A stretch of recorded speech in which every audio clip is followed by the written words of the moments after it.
Just wanted to let you know that you are amazing, special, and capable of anything. Thank you for watching this video and taking a positive step for your learning.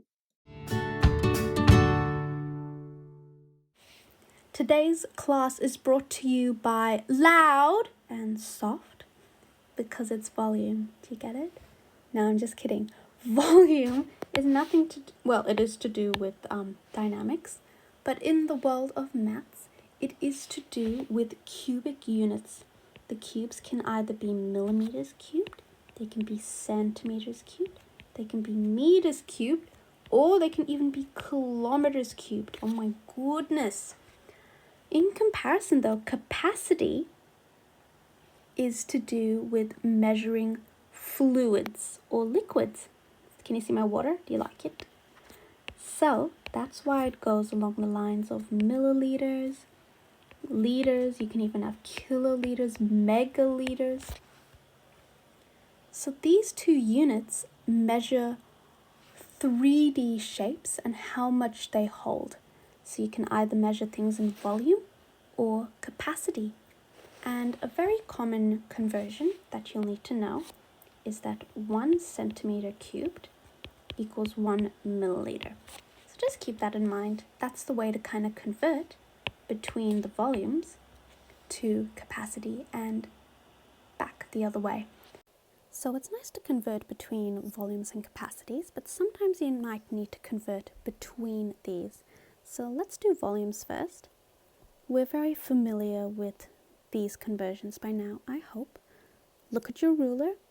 How many millimeters are in the centimeter? Should be 10. And then you keep adding zeros, 100, thousands. And then this way, we're dividing.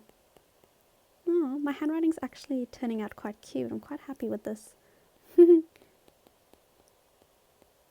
But we are in volumes. We are in cubes. So we put a little 3 because we're like, oh, volumes is to do with cubes. And 3 means we're cubing it. So that means everything here gets cubed as well. So if you're going from meters to centimeters, you're timesing by 100 to the power of 3, aka cubing 100.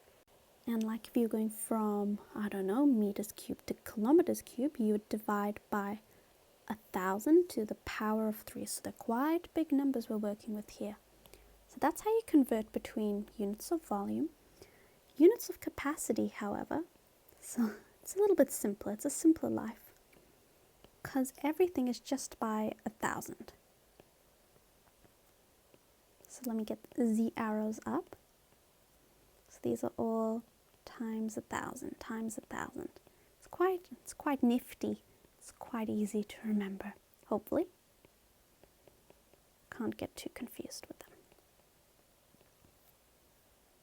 So hopefully by this point here, you're feeling a little bit more confident with what volume is, what capacity is, how we measure volume and capacity, and how we can convert between the units.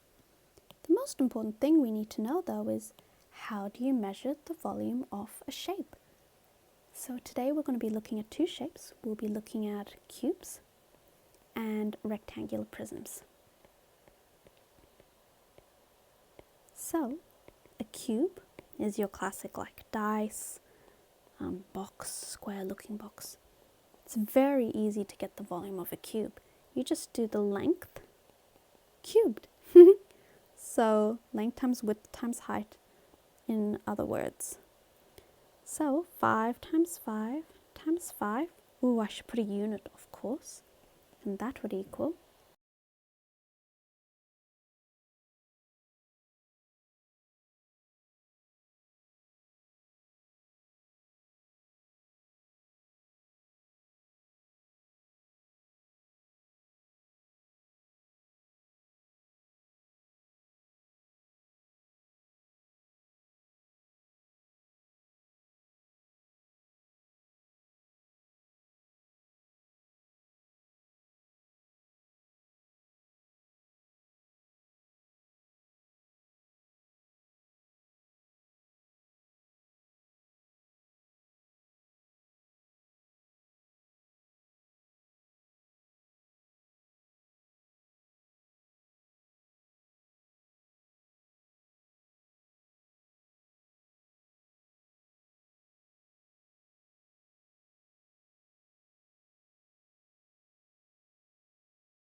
that comes to a massive 3,000 centimeters cubed.